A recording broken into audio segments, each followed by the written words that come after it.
Кутман кеч баарыңыздарга. Күнүңүздөр жакшы өттүбү? Биз жаңы эле Назгүл айтып өткөндөй, бүгүн негизи сабактын экинчи бөлүгүндө, кечки бөлүктө биз күндүз берилген тапшырмаларды талдашыбыз керек болчу.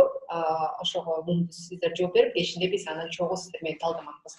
Бирок жанагы биз тараптагы уюштуруу маселелериндеги бир техникалык мүчүлчүлүктөрдөн улам ал нерсе эмки сабакка жылып калды. Андыктан биз бүгүнкү азыркы боло турган жолугушууну биз суроо жооп форматында өткөрөлү деп чечтик. Эртең менен мен бөлүшкөн маалыматтар боюнча кимдерде кандай суроо пайда болду, кимде кандай пикир бар, колуңуздарды көтөрүп ушу ой бөлүшсөңүздөр, андан кийин биз ошол ой бөлүшүүнүн процессинде дагы талкуулап, балким башка жаңы маалыматтарды дагы ачабыз. Баймурат кол көтөрүп атат. Баймурат, микрофонуңузду кийгизип коесузбу? Келип атат азыр чатта. Мен силерден кечирим сурайм, мен ушинтип караганга кичине туура келет, себеби менин көзүм жакшы көрбөйт да. Ошон үчүн экранды алыс болгон үчүн көрө албай атам. Бул жакта суроо болуп атат Адинадан. Бүгүн тапшырган суроолордун жети кошула берет да деп. Ооба, кошула берет. Бүгүнкү тапшыргандар тапшырып койдуңуздар. Биз тилекке каршы бүгүн эртең менен сабакка катыша албай, анан видео аркылуу көрүп, андан кийин тапшырмаларды аткара тургандарга мүмкүнчүлүк берели деп, ошон үчүн азыр аны кийикке жындырып койдук да. Баймурат, микрофонун күйгүзө албай атабы, же кандай? Баймурат, эми микрофонуңуз күйдү, сүйлөй берсеңиз болот. Салам барыңыздарга. Эртең мененки медиа сабаттуулук боюнча суроо берейин деген. Чет өлкөлөрдө быйылкы 2020 коронавирус учурунда, пандемия учурунда 5G технологиясы коронавирусту пайда кылат деген негизинен көп элдер 5G базалык станциялар талкалап жиберди деген маалымат чыкканда, ушул туура болду. Анан канчалык деңгээлде ушуга ишенсек болот? Чоң рахмат, Баймурат. Сиз менимче эртең мененки сабакка катышкан эмес окшойсуз, Баймурат? Катышкан эмессиз го дейм. Себеби дал ошол биз видеону жөнөтөбүз, ошол жерде дагы атайын видео, бул жерде биз YouTube'дагы ссылка жибергенбиз, ошол жерде да айтылат.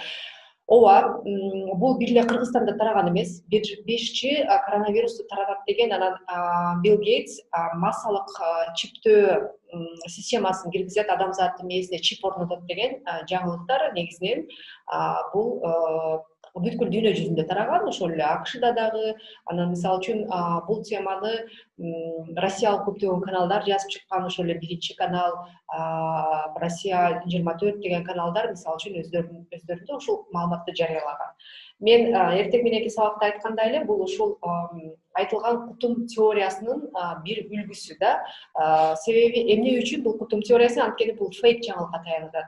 Мисалы 5G ошол эле Кыргызстанда сиз айткандай чындыгында, мисалы үчүн Facebook'та эсиңиздерде бардыр, аудио, WhatsApp'та кандай аудио билдирүүлөр таратышкан, Facebook'та сүрөттөрүн чыгарышкан, мынакей 5G антенналар экен, 5G антенналар орнотулган даректерди билгендер жазып койгула, биз баары өрттөйбүз, талкалайбыз деп, ансыз деле барып бир жөнөре мындай антенналарды талкалап ийгендер болгон.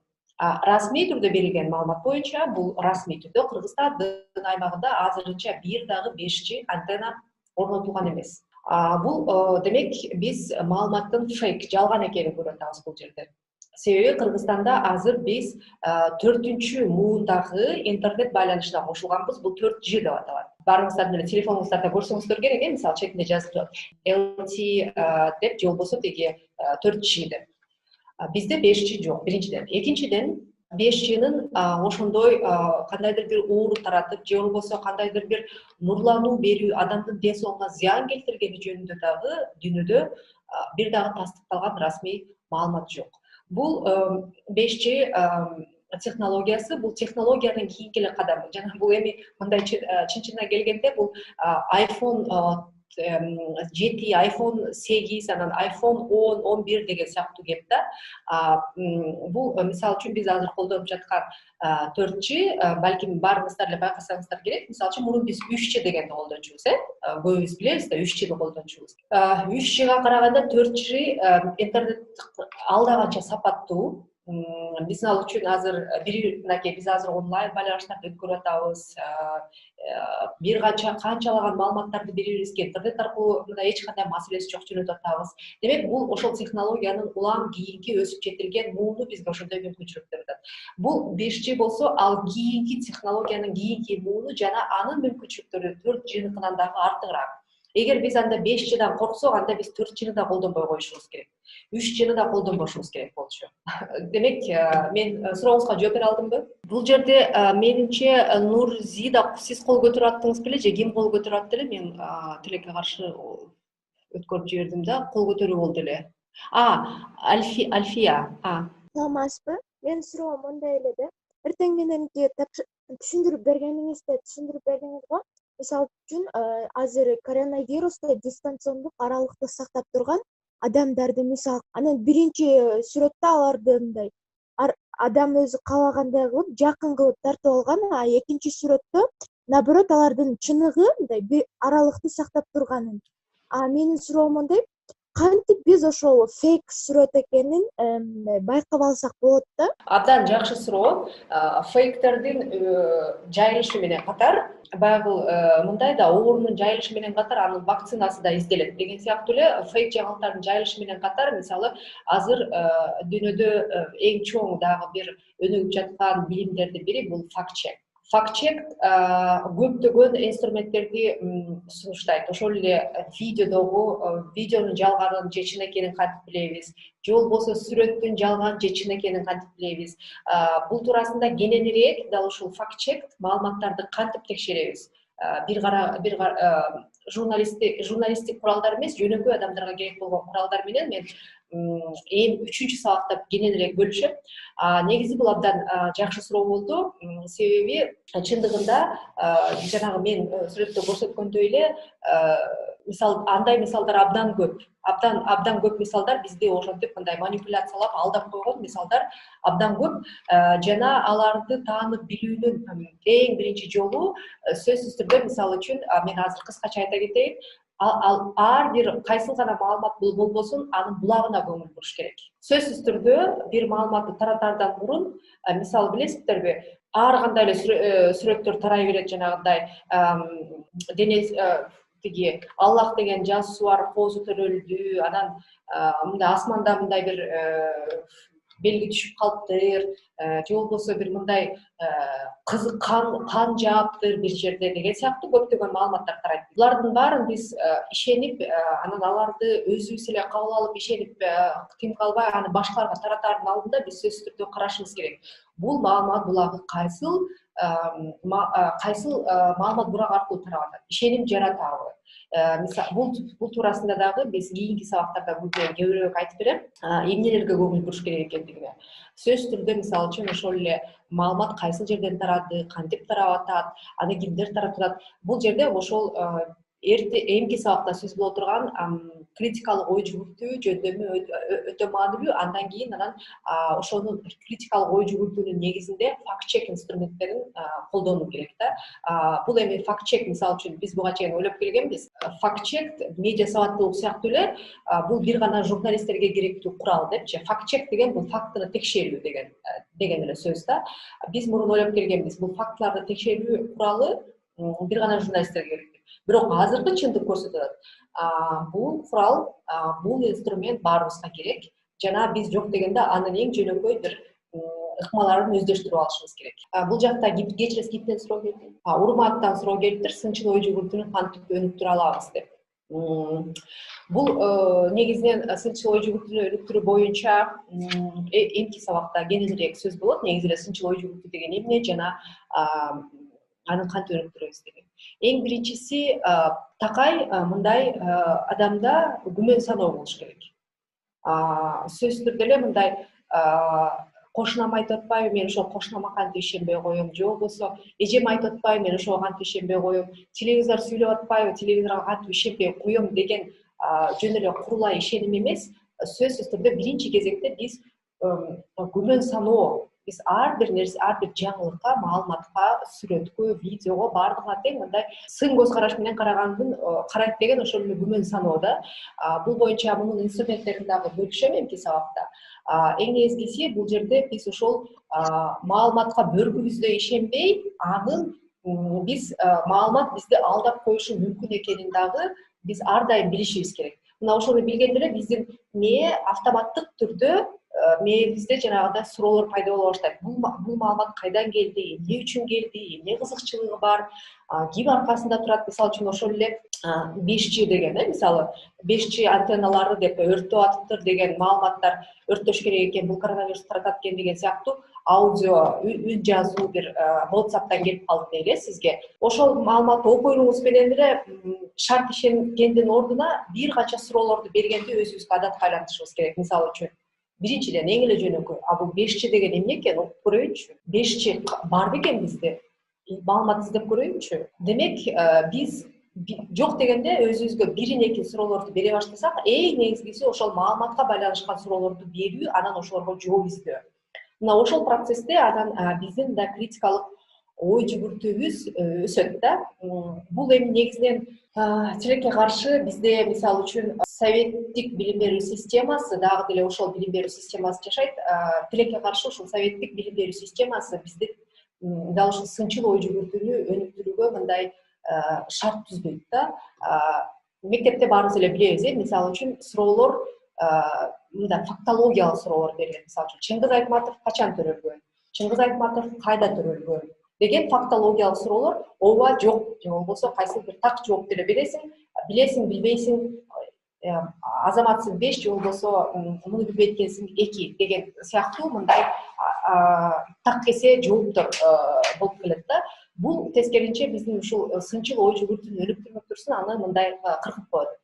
Ошондуктан мисалы үчүн ар дайым мен ошол эле мисалы үчүн биз бул жерден сынчыл ой жүгүртүүнү дагы бир өнүктүрүүнүн абдан менин жеке көз карашымда бир инструменти бул орусча айтып коет воображение деп коет, мындай элестетүүнү, кайсыл бир нерсени мындай кайсыл бир процессте өзүңдү элестетип көрүүнү дагы өнүктүрүш керек да. Мисалы үчүн биз китеп окуп атканда жөн эле китепти окуй бербей, ошол китепти окуп атканда да мисалы үчүн ошол эле адабий китептерди окуп атканда, көркөм чыгарманы окуп атканда, керек болсо ошол мисалы үчүн Айтматовдун Жамиля повестин окуп атканда, мен Жамилянын ордунда болсом кандай чечим кабыл алат элем? Бул жерде мен ушул нерсе менен макулмунбу же жокмунбу? Бул жерде мен автордун ордунда болсом мен муну кантип жыйынтыктамакмын? Демек, мунун баары тең. Эгер биз ушундай ой жүгүртүү процессибизди өнүктүрсөк, биздин критикалык ой жүгүртүүбүз өнүгөт. Бизде тилекке каршы фактологиялык билим берүү менен чектелип калгандыктан дал ушул ой жүгүртүү процесси таптакыр көңүл бурулбайт да. Биз баага гана да, мисалы үчүн билет билбейт, ооба жок деген нерсе менен чектелип калган үчүн биздин ошол ой жүгүртүү процессибиз мындай мокок да. Биздин ой жүгүртүү процессибиз мокок болгондуктан биз жанагындай көп нерселерге сынчыл көз карашта карай албайбыз. Укканыбызды уккандай, көргөнүбүздү көргөндөй кабыл ала беребиз да. Гүлназа. Саламатсызбы эже? Менин суроом төмөндөгүдөй. Мисалы мен өзүм айта турган болсом, биздин айылда ошол коронавирус убагында карантин болгондо тараганда бир голосчу Тепе Коргон зонасы боюнча вертолет менен ошол коронавируска каршы мындай дарылоо жүрөт экен, саат 10дон кийин көчөгө чыкпагыла, кой козуңарды, малыңарды деле абайлап ошол жабык жерге алып келип койгула, же болбосо ошого окшош WhatsApp аркылуу дагы голос жөнөгөн. Тараганда бир эже сиңдисине жөнөтүп атат голосту. Ушундай дарыларды ичиш керек экен депчи. Биз го мейли баарыбыз билип ишенбейбиз, бирок бизден чоңдор бардыгы ошого ишенет да. Биз ошону ата энелерибизге, чоңдорго кантип түшүндүрсөк болот ошол сынчыл ой жүгүртүү боюнча? Гүлназа, чоң рахмат.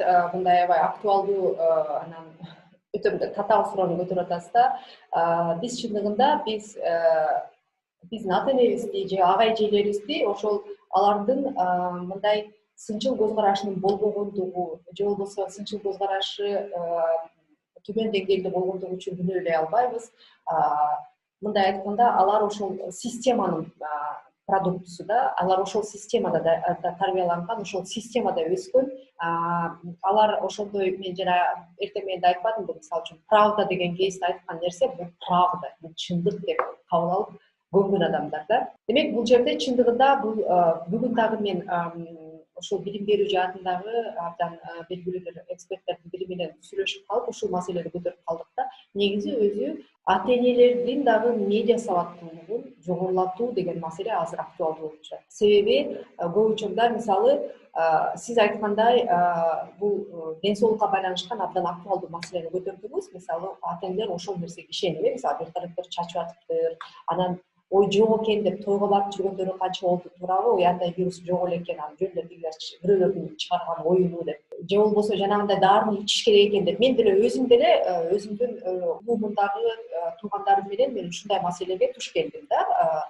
Аларга түшүндүргөнгө абдан аракет кыласың, бирок жеткирүү кыйын. Себеби алар ошол уккандай, көргөндөй ишенип калган. Бул жерде биз эң негизгиси мен ойлойм, биз биринчиден өзүбүздүн медиа сабаттуулук деңгээлибизди жогорулатып, өзүбүздүн сынчыл көз карашыбызды курчутуп, анан ушул нерселер аркылуу биз аларга ошол нерселерди жайылтышыбыз керек. Урушпай, талашпай, жакшынакай отуруп алып түшүндүрүп, ал андай эмес. Анан жөн эле ал андай эмес деп койбой, бир расмий блогдордо, мисалы үчүн ошол эле Телеграмда, мисалы үчүн республикалык штабтын Телеграмда каналы иштеди. Ошол каналда мынакей республикалык штаб расмий түрдө моундай маалымат берип атат. Эч кандай вертолеттен эч нерсе чачылбай эле экен. Же болбосо кандайдыр бир көптөгөн ошол эле Twitterде, Facebook'та мындай жаш, жаңы көз караштагы дарыгерлер өздөрү жөн эле акысыз эле консультация кылып атышты. Мисалы, муну ичпегиле, вируска антибиотик жардам бербейт, антибиотикти таптакыр колдонбогула деген, мисалы үчүн маалыматтарды берип атат. Мына ошолорду көрсөтүп, мынакей врач айтып атат деп, биз дагы аларга түшүндүрүүдө силер жөн эле ишене бересиңер деп аларды жемелебей, аргумент келтирүү менен, анан аргументтерди такталган маалыматтар аркылуу аргумент келтирүү менен жеткирүүгө аракет кылышыбыз керек да. Себеби мисалы дагы бир ошол эки улуу муун менен азыркы муундун ортосундагы ажырымдын дагы бир мисалы мен көп байкайм, көп биздин ата энелер балдарынын билим алуу, кесип тандоосуна келгенде дагы баягы эскиче ой жүгүртүү менен эле юрист бол, бажычы бол, гаишник бол, же болбосо экономист бол, ошол кесиптерге барсаң жакшы жашайсың деген сыяктуу кандайдыр бир көз караштарын таңуулашат. Эми алар биздин ата энебиз бизге жакшылык каалаган үчүн аны кылып атат да, бизди жакшы жашасын депчи. Себеби алардын билген, көргөн маалыматы ушу менен чектелип калат. Ошондуктан бул жерде абдан бул актуалдуу туура маселе. Дал ушул ата энелер арасында дагы ушул сыяктуу маалыматтарды кенен жайып, себеби мисалы үчүн биз жакында эле ушул критикалык ой жүгүртүү боюнча биз мугалимдер арасында дагы ушундай курс өткөнбүз. Жана биздин ушул ага эжелер өздөрү мойнуна алды канчалык алардын ушул медиа сабаттуулугу, критикалык ой жүгүртүүсү төмөн деңгээлде экен. Демек алар дагы кимдир бирөөнүн ата энеси. Андан тышкары алар мисалы үчүн көптөгөн окуучуларга мисалы жол көрсөтүүчү, туурабы? Андыктан ушул жерде бул мен ошон үчүн айтып атпаймынбы сабактын башында эле. Медиа сабаттуулук бул ар бирибизге тийиштүү. Бул жөн эле мындай дүйнө көрүп калган, же болбосо дүйнө көргүсү келген, жаңы кесипти тандагысы келген, өнүккүсү келген деген сыяктуу жаштарга эле тийиштүү, же болбосо журналисттерге эле тийиштүү деген жөндөм эмес. Бул ар бирибизге керектүү жана тийиштүү жөндөр. Андыктан бул маселеде мен ошо сунуштай келем, сөзсүз түрдө биз өзүбүздүн билген маалыматтарыбызды бөлүшкөндөн дагы тартынбашыбыз керек, бирок сөзсүз түрдө болгону такталган маалыматтар аркылуу гана аргумент келтирип. Дагы кимде кандай суроолор бар? Эдельвейстен суроо келиптир. Кыргызстанда такталган маалыматты кайсыл ММК берет деп ойлойсуз деген. Бул абдан татаал суроо. Себеби бизде мисалы үчүн такталбаган маалыматты таратуу боюнча көпчүлүк ММКларда мисалы ошондой прецеденттер бар. Биз ойлойбуз, мисалы үчүн Британияны мисал кылайын, себеби мен өзүм буга чейин BBC кыргыз кызматында иштегем. Эгер Британиянын мисалын алып карайтууга болсок, ошол эле BBC дүйнөлүк кызматы жана эки структурага бөлүнөт. BBC дүйнөлүк кызматы жана BBC Home Service деп коет да, башкача айтканда үй кызматы деп коет да. Бул Британиянын ичинде жаңылык тараткан, радио жаңылык тараткан, теле жана башка. Булар BBC британиялык салык төлөөчүлөр тарабынан каржыланат. Башкача айтканда, эгер сиз Британияда жашасаңыз, телевизор сатып аларыңыз менен айына жаңылышпасам биздин акча менен 1,5 миң сом терегинде төлөп баштайсыз. Сиз BBC-ни көрөсүзбү, көрбөйсүзбү, ал мааниге эмес. Сиз телевизор сатып алганда эле бул салык телевизорго байланган. Ошол замат ошол салыкты төлөп баштайсыз. Бул эмне үчүн? Бул ошол BBC ошол нерседен каржыланат. Жана BBC кайсы бир туура эмес маалыматты таратуунун алдында алар миллион жолу ойлонушат. Эмнеге? Себеби ошол BBC-ни каржылап жаткан ар бир британиялык салык төлөөчүнүн эгер BBC туура эмес маалымат тараткан болсо, эгер BBC такталбаган маалымат тараткан болсо, сотко берип утуп алуу мүмкүнчүлүгү бар. Жана мындай прецеденттер болгон. Шашылыш тарап кеткен маалымат же бир баягы башында туура деп бир булактарга таянып, жана биздин журналистика аябай жакшы көрөт. Өздүк булактар билдиргенине караганда, биздин булактар билдиргенине караганда, биздин ак үйдөгү булактар, биздин көбүктөгү булактар деп эле жаза беришет. Ошондой эгер ал жерде ал нерсеге жол берилбейт, себеби ал жерде маалыматты алуучулар, биз сыяктуу маалыматтын колдонуучулары сотко берип коюу укугу бар. Сен мага туура эмес маалыматты берип атасың. Сен менин салыгымдын эсебинен жашап атасың деп. Мисалы үчүн биздин Кыргызстанда биздин салыктардын эсебинен көптөгөн маалымат каражаттары жашайт. Ошол эле КТРК, ошол эле ЛТР, ошол эле Пирамида, ошол эле 5-канал, ошол эле көптөгөн Эркин Тоо Кыргыз Туусу сыяктуу кесиптер, ошол эле ар кайсы аймактардагы областтык телеканалдар, бир канча радиолор, өтө көп сандагы маалымат каражаттары биздин салыктын эсебинен жашайт. Алар кантип каржыланат? Аларды биз жанагы BBC сыяктуу түз каржылабайбыз, бирок биздин чогултулган салыктардын эсебинен мамлекеттик бюджет, мисалы үчүн биз чогулткан салыктардын эсебинен турат да.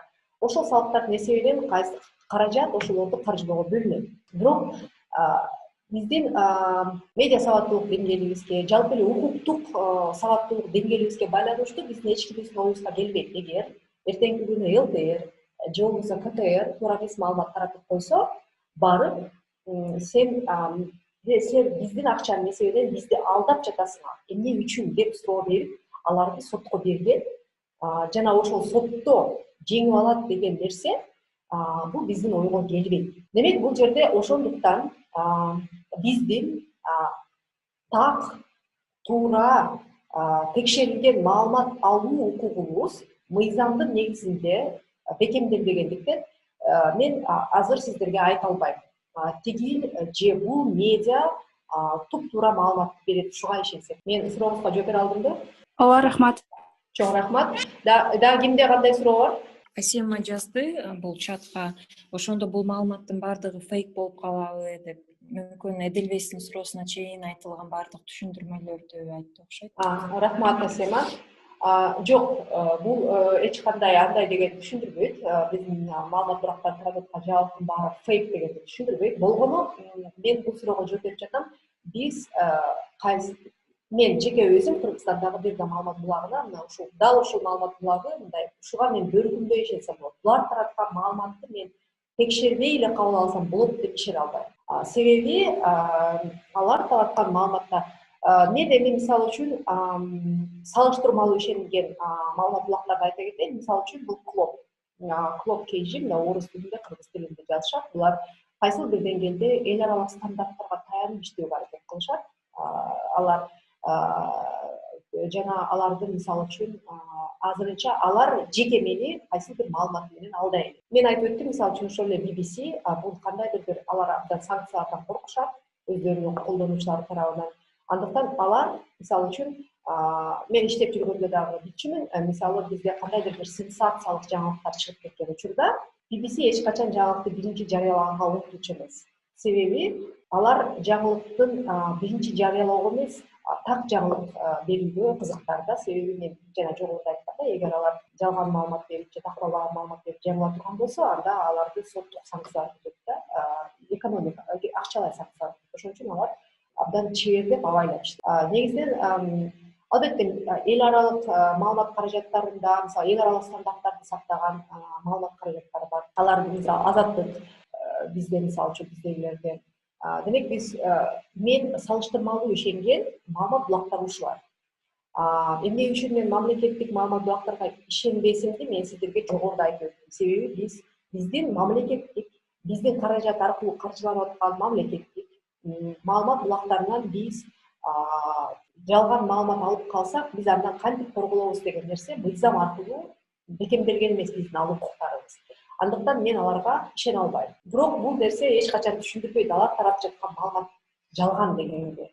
Бирок алардын жалган маалымат таратып коюу мүмкүнчүлүгү бар деген. Мындай суроо да, азыр көп жалган маалыматтарды тараткан сайттар көп да. Ошолорго кандай чара көрүлүш керекпи же анан кандай? Анан экинчи суроом, азыр журналисттерди окутканда ушул медиа сабаттуулук кошулуп окутулуп же жөн эле мындай алып барсаңар болот, мындай деп эле окутулабы? Анан үчүнчү суроом, азаттык барбы? Ошого кандай карайсыз? Рахмат. Биринчи суроогуңуз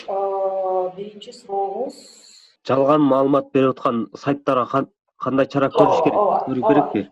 Ооба, бул абдан жакшы суроо. Бул жана такай азыр бир эле биздин коомдо эмес, бир катар өлкөлөрдө талкууланып аткан суроо. Себеби бул таразанын эки ташы сыяктуу нерсе да.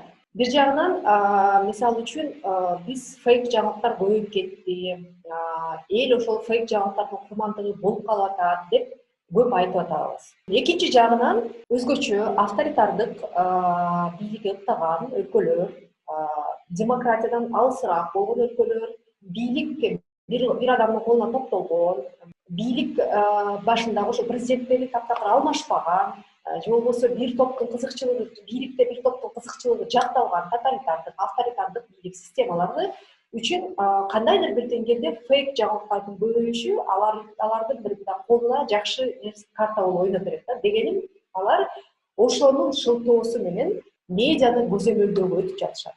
Биз буну бир катар биздин тегерегибиздеги өлкөлөрдүн мисалында да көрүп атабыз. Бизде деле мисалы үчүн азыр жарандык коомдун, медиа коомчулуктун басымы алдында бул мыйзам токтоп калды, бирок мисалы үчүн ошол маалыматты манипулдоого каршы деген мыйзам кабыл сунушталган да. Мен жеке мен эгер көз карашымды айта турган болсом, мен кайсыл бир чектөөлөргө каршымын.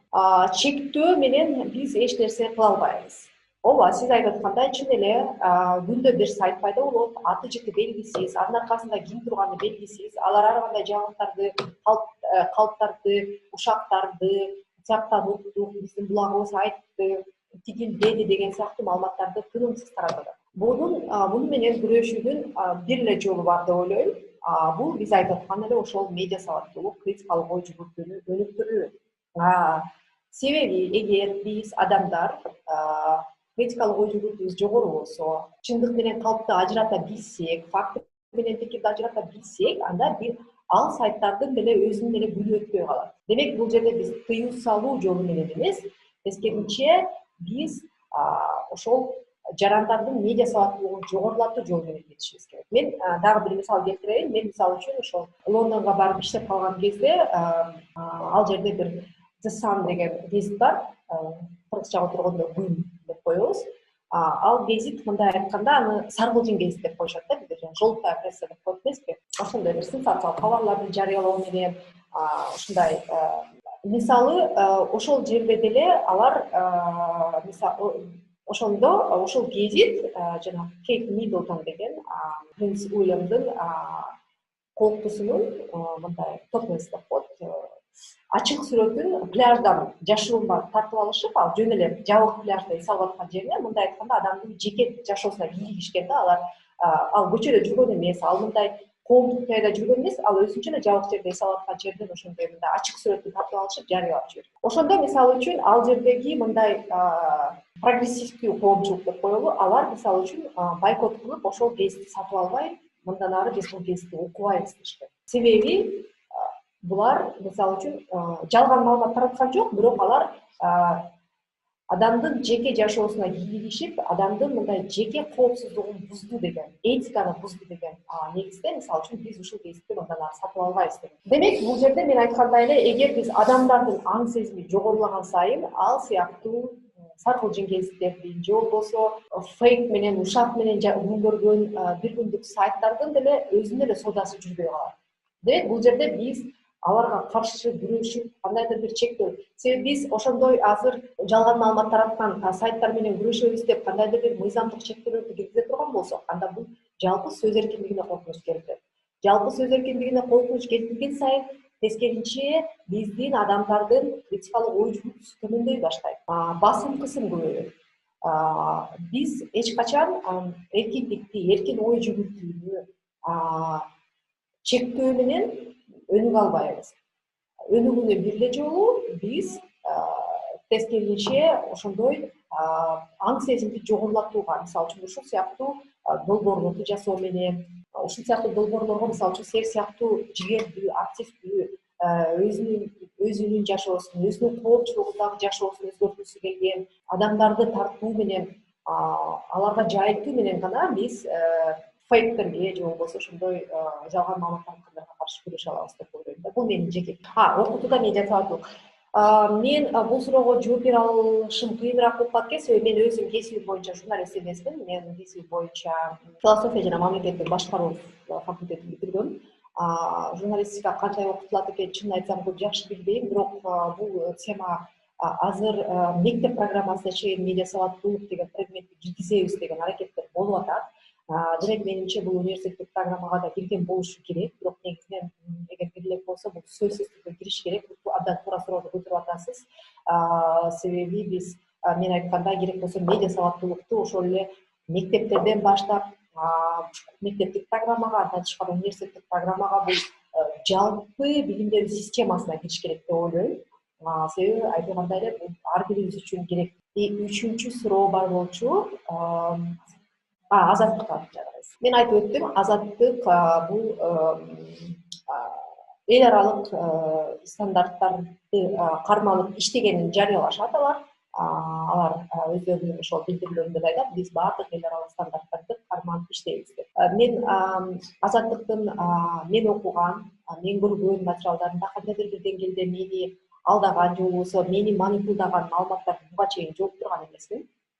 Андыктан мен айта албайм алар кандайдыр бир туура эмес маалыматтар бар деп. Себеби мен буга чейин азаттыктан алган, көргөн кабарларымдын баардыгы тең эле мындай салмакталган, акталган маалыматтар болгон. Азаттыктын каржылоо системасын билбейт экенмин. Мисалы үчүн мен жана BBC-нин ичинде иштеген үчүн, ички кухнясын билген үчүн мен ал жерде каржыланат, кантип иштегенин билем. Азаттыктын каржылоо системасын билбейт экен. Андыктан мен айта албайм. Бирок бир нерсени айткым келет.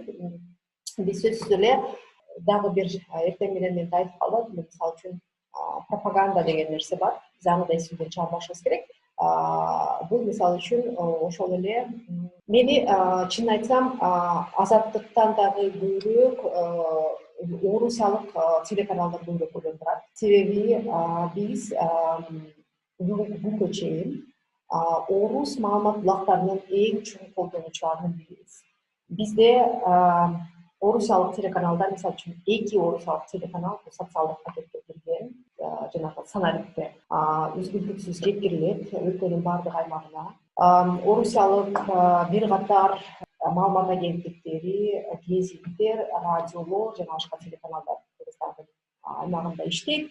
Бирок ошол эле маалда мен аларды күнөөлөй албайм. Бирок ошол эле маалда орус медиасында Кремльдин пропагандасы жүргөнү жашоо эмес. Ошондуктан бул жерде биз түшүнүшүбүз керек, сөзсүз түрдө пропаганда деген нерсе бар.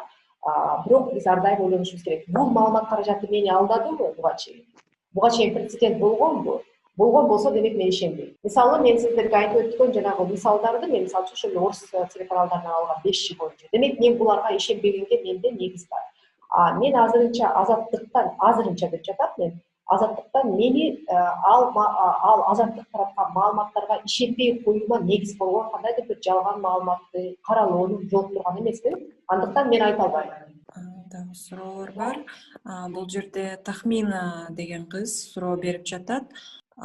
Мындай деген: Гушат деген бир депутат айым Кыргызстанда сөз эркиндигин чектейбиз деген мыйзам киргизебиз деп чыгышкан. Эгер бул мыйзам киргизилсе, фейк билдирүүдөн канчалык деңгээлде арылабыз же бул мыйзам канчалык пайдасы жана зыяны бар? Чоң рахмат. Бул мен жана жогоруда айтып өткөн мыйзам маалыматтын мониторингдоо жөнүндөгү мыйзам долбоору болчу. Ал негизи кабыл алынып, 3 окууда кабыл алынып, президенттин кол коюусуна чейин жеткен. Бирок коомчулуктун, айрыкча ошол медиа коомчулуктун бир канча ирет билдирүүлөрү, президентке кайрылуулары, анан ошол бир катар аракеттеринин жыйынтыгында бул мыйзам кайра артка кайтарылган. Мен бул мыйзамдын деталдарын өтө көп изилдеп окуган эмесмин, чынын айтканда. Бирок бул мен айтып өткөн жанагы жогоруда айтып өткөн, мисалы үчүн фейк ньюс менен күрөшүү деген мындай шылтоону азыр көп өлкөлөр, көп дебей эле, эми айрым бир өлкөлөр, айрым бир саясий режимдер сөз эркиндигин чектөө үчүн колдонуп келе жатышат. Айрым өлкөлөр, ошол эле биздин тиелегибиздеги айрым өлкөлөр мындай мыйзамдарды кабыл алып койгон. Жана биздин ошол сиз айтып жаткан мыйзамдын текстинде, мисалы үчүн айрым ал мыйзамды окуп анализдеп чыккан адамдар айтышкан, ошол айрым бир өлкөлөрдүн мыйзамдарынан көчүрүлгөн беренелер дагы бар экен. Бул негизи эле маалыматты чектейбиз деген аракеттин, ар бир аракеттин арты жакшы болбойт. Маалыматты чектөө аракетинин баардыгы тең бул сөз эркиндигин чектөө аракети келип келип. Ал балким ал депутат оюнда чын эле ушул нерсе жакшы болот деген максатта жашап аткандар. Бирок негизи эле чектөө бул, мисалы мен сиздерге мен азыр ушул тааныштырып өтпөдүбү Capital KG компаниясынын жетекчиси деп. Мен ошол бизнес журналистика менен көбүрөөк алектенебиз. Мен ошол бизнестин мисалын бир келтирип берейин да сиздерге. Мисалы Кыргызстанда бир абдан кызыктуудай болгон бир токтом бар. Коомдук тамактануу жайлары эл жашаган турак жайлардан 600 метр алыстыкта жайгашыш керек. Эми элестетип көрүңүз, бул токтом кантип жок, мен алдап коюшум мүмкүн, 600 же 150 эле айтор ишылып коомдук тамактануу жайлары эл жашаган турак үйлөрдөн алысыраак болуш керек деген токтом бар. Эми бул токтом кантип ишке ашырылат? Элестетип көрсөңүз, бул токтом эч кантип ишке ашырылбайт, себеби билбейм региондордо кандай экен, эми региондордо ушундай болсо керек. Мисалы үчүн Бишкекте кафе, ресторандардын баары эле үйлөрдүн алдында. Алыс болбок турсун, үйдүн түбүндө, үйдүн ичинде ошол эле турак жай, көп кабаттуу үйлөрдө. Демек бул жобо сакталган жери жок. Бул эмнени берет? Бул бюрократиялык чектөөлөр текшерүү органдарынын колуна бизнести келип, бизнестен акча өндүргөн мүмкүнчүлүк берет. Алар уруксаат кагазын берип атканда дагы бир акча алышат, андан кийин тыгымсыз текшерип келип акча алышат, сен мыйзамды бузуп атасың деп.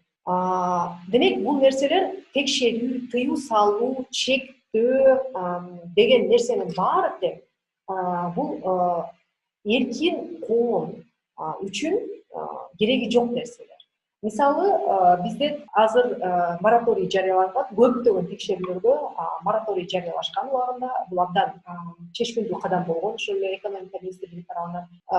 Көптөр айтып чыгышкан. Азыр биз текшерүүлөргө мораторий жарыялап сала турган болсок, бизнес билгенин кылат, анан бизнес элди ойлобойт. Чындыгында өнүккөн өлкөлөрдүн, өнүккөн экономикалардын мисалында бул кантип иштейт? Өнүккөн экономикаларда бул кардар тескейт. Мисалы, бир мисал, биздин кыргызстандык кийим тигүү фабрикалары, жанагы Zara, H&M деген сыяктуу дүйнөлүк жанагы дүйнөлүк ритейлерлердин заказын алып, ушул жактан кийим тигүү боюнча деп бир аракеттер көрүлгөн да. Анан ошондо ошол айтышканда Кыргызстан алар үчүн жакшы.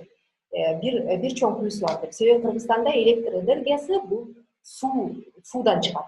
Көмүр эмес, экологияга зыян келтирген көмүр же болбосо башка түр эмес, дал ушундай экологияга зыяны жок болгон суу энергиясы болгондуктан бул алар Кыргызстан менен иштешүүгө кызыктар болот. Себеби Ошол эле Заранын көйнөгүн сатып аткан бир европалык кардар айтат, сурайт. Бул көйнөк кандай энергияны колдонуу менен тигилген? Эгер көмүр энергиясын колдонуу менен тигилген десе, алар баш тартып коет. Сер экологияга зыян келет. Же болбосо алар мисалы үчүн бир кезде болгон, мисалы үчүн ошол эле Заранын фабрикасында, Туркиядагы менимче жаңылышпасам, фабрикасынын биринде ошол фабрикада иштеген аял, мен бул жерде иштөө шарты өтө начар, айлыктарыбызды кечиктирип берет деп мындай кат жазып, ошол жаңы шымдын мындай ычкырына салып койгон экен да, сатылып аткан шым. Анан ал товар Европага барып сатылганда, европалык кардар аны таап алып, өтө чоң скандал болуп, көптөр Заранын кийимдерин албайбыз деп отказ кылып баштаган. Компания кечирим сураган. Компания ошол жанагы жабыркаган өзүнүн кийим тигүүчүсү аялынан да кечирим сураган. Өзүнүн кардарларынан кечирим сураган. Демек кандай болуп атат? Биз ушул бизнестин мисалында эмнени көрүп атабыз? Бизнестин мисалында эркин коомдун шартында кандай гана нерсени болбосун, эл өзү, колдонуучу өзү тескей алат, өзү тыюу салып кое алат. Бул маалыматка деле ушул сыяктуу. Мен айткандай эле, эгер биздин аң сезимибиз жогоруласа, аң сезим биздин качан жогорулайт? Биз эркин коомдо жашаганда гана аң сезимибиз жогорулайт. Биз эгер тыюу салынган, чектелген, баспа, турба, антип ойлонбо, мындай кийинбе деген чектелүүлөрдүн арасында жүрсөк, биз эч качан мээбиз ачылып, башыбыз ачылып, жанагындай критикалык ой жүгүртүүбүз жогорулап, аң сезимибиз өспөйт. Тескерисинче биз басына беребиз. Биз тескерисинче жанагынтип эмне үчүн биздин коомдо бири-бирин мындай жектөө, кабыл албоо, сары кийилген, мисалы үчүн эркектер сары түстөгү бир нерсе же кызыл түстөгү бир нерсе кийип алса кабыл албайбыз. Эмне үчүн? Себеби биз өтө чектелген шаблондордун ичинде. Анткен сайын биз төмөндөйбүз. Анда биз кантип талап кылабыз? Демек биз өзүбүздүн укуктарыбызды да билбейбиз. Эгер биз эркин коомдо жашап, аң сезимибиз жогоруласа, ал чектөөлөрдү, мыйзамы жок эле колдонуучулар өздөрү. Мисалы үчүн, Эдельвейс мисалы үчүн айтат, бул сайт жалган маалыматтарды таратат, мен окубайм деп коет. Болду, эч качан баспайт. Сайт эмне себептен жашайт? Сайт рекламаны, кликтердин себептен жасайт. Силер канча көп клик бассаңар, ал ошончо көп рекламадан акча табат. Демек биз клик баспай койсок эле болду, анын күнү бүтүп калат. Ал өзү эле өзүнүн ишин өзү эле чектеп коет да. Демек бул жерде биз эч качан кайсы бир мыйзамдык чектөөлөрдү, мыйзамдык тыюу салууларды, өзгөчө сөз эркиндигине, ой эркиндигине байланышкан мыйзамдык тыюу салууларды биз эч качан колдобошубуз керек. Алар канчалык жакшы ниет менен кылып жатса дагы, ал жакшы ниеттин аркасы келип жанагындай авторитардык нерселер менен бүтөт да. Ошондуктан биз сөзсүз түрдө биз өз эркиндигибизди өзүбүз коргошубуз керек. Биз өзүбүз ошол аң сезимибизди жогорулатуу менен гана биз ошондой мыйзамсыз, туура эмес аракеттерди мындай бөгөт кое алабыз. Суроолор деген сиздин сөздөн кийин Назгүл Аруке Курманакунова мындай комментарий жазды. Сөз эркиндигине чектөө киргизүүдөн көрө мектеп университеттин окуу программаларына медиа сабаттуулук жөнүндө өзүнчө сабактарды кошсо көбүрөөк пайда болмок деп ойлойм дейт. Аруке, мен сиздин ойго толук кошулам. Себеби бул деген чындыгында ушундай, биз чектөө эмес, мүмкүнчүлүктөрдү кеңейтүү жөнүндө сөз кылышыбыз керек. Биздин азыр коомдо тилекке каршы өтө көп сөз бар, чектөө жөнүндө. Аны чектеп коелу, муну тыюу салып коелу, тигини сүйлөтпөй коелу, муну жаап салалы деген. Жок, биз тескерисинче муну ачалы, буга мүмкүнчүлүк берели деген мүмкүнчүлүктөрдү кеңейтүү жөнүндө сүйлөшүп. Андыктан Аруке, сиз абдан мен кубанычтамын ушундай пикирлештерибиз көп болгонуна. Дагы бир суроо, бул темадан сырткаркы суроо болуп жатат, бирок бизде китеп жетишпейт дейт да. Баягы биз маалымат жөнүндө бүгүн маек кылып жатпайбызбы? Анан мүмкүн бир аз байланышы да бар деген кыязда мен сизге ошол суроону угуп коеюн. Мындай дейт, бизде китеп жетишпейт, анан ошол китептердин баардыгын бир булакка, бир сайтка бириктирсек болобу, ошол мүмкүнбү дейт. Жакшы суроо. Чын эле китеп жетишпейт. Кечээ күнү мен жаңылыктардан да окуп калдым. Ош шаардык кеңешинин депутаты дейт, китепканаларды жаап салалы жөн эле. Азыр китепканага эч ким деле барбайт, анан алар жөн эле бюджеттин акчасын сурап атат деген кыязда мындай айткан экен да. Анан албетте мындай билдирүүлөрдүн болгону жагымсыз жана коркунучтуу. Себеби билимдүү китепти биз канчалык көп окуп, канчалык биз дүйнөнү көбүрөөк таанысак, демек биз ошончолук жакшы жашоого умтулабыз. Демек биз өзүбүздүн мамлекеттен ошончолук бизге көбүрөөк жакшы шарттарды түзүп беришин талап кыла баштайбыз. Биз ошончолук өзүбүздүн укуктарыбызды көбүрөөк билебиз. Бул биздин кайсы гана укук болбосун да. Биздин ошончолук биздин медиа сабаттуулугубуз жогорулайт, укуктук сабаттуулугубуз жогорулайт. Чындыгында бул көйгөй мен мисалы үчүн өзүм чоңоюп өскөн айылда дагы ошол китепкана жабылып калган экен. Анан жакында эле ал жакта ушул абдан ыраазы болдум. Кичинекей жаш кыз экен, айпеди деген дебелге көтөрүп ошол китепкананы ачалы, кат жазыптыр, колдоп бериңиздер. Биз ошол жака китептерди чогултуп атабыз деп анан биз бул жактан фонд чогултуп ал жака биз там Гарри Поттер сыяктуу дүйнөлүк классикадан баштап биздин өзүбүздүн классиктерден баштап жаңы жаңы литератураларга чейин чогултуп китептерди чогултуп бердик. Анан ал жакта да ошо жаңы китептердин келиши менен адамдардын дагы китеп окууга кызыкчылыгы жогорулаганын айтып абдан сүйүнүп атышат да. Андыктан мен ойлойм, бул жерде ошол эң жакшы нерсе жамааттык биригишүү деген нерсе жакшы да. Биз дагы бир Кыргызстандын, мен ойлойм, Кыргызстандын бир чоң байлыгы жана артыкчылыгы ошол эле биздин кошуналардан айырмалабыз. Бул жерде бизде жамаатташып, уюмдашып иштешүү абдан жакшы өнүккөн. Мисалы үчүн, ошол жамаатташып иштөөнүн аркасы менен бизде азыр көптөгөн жеке мектептердин пайда болушуна дагы ушул түрткү болгон. Адамдар өз андары деле биригип, балдарыбызды кантип окутабыз? Жакшы мектеп таппай атабыз деп эле ата-энелер чогула калышып, өздөрүнчө жаңы мектептерди ачышып, ошонун аркасы менен азыр бизде жеке менчик мектептердин саны абдан көбөйүп жатат жана бул абдан жакшы көрүнүш. Ошол сыяктуу эле эгер биз жогорудан күтпөшүбүз керек. Жогорудан бирөө түшүп келип бизди чечип берет. Эгер сиздин ушундай идеяңыз болгону абдан жакшы, жана сиз ушул идеяны эле жөн эле айтып койбой, ошону ишке ашырууга өзүңүз да аракет кылсаңыз сонун болот да. Өзүңүздүн ушул сизге окшогон пикирлештер көп да. Ошолорду чогултуп келгиле мындай кылалы. Мен жана айтып атпаймынбы, Айпери деген кыз өзү эле кичинекей кыз, ошол албетте анын жолунда да каршы чыккандар көп болду. Ой, андан көрө кеткиле футболдун тобун сатып алалы, китептин эмне кереги бар, аны эч ким деле окубайт, тигил бул деп, андан көрө мынтели тигинтели деген сыяктуу. Бирок ошого карабай ал кыз ушунчалык ыраазы болду, кичинекей кыз ошол баштаган ишин аягына чейин чыгарып, айылдык библиотеканы иштетип койду да. Ал үчүн абдан жакшы китептер менен толтуруп дагы койду. Андыктан сиздин идеяңыз да абдан сонун экен.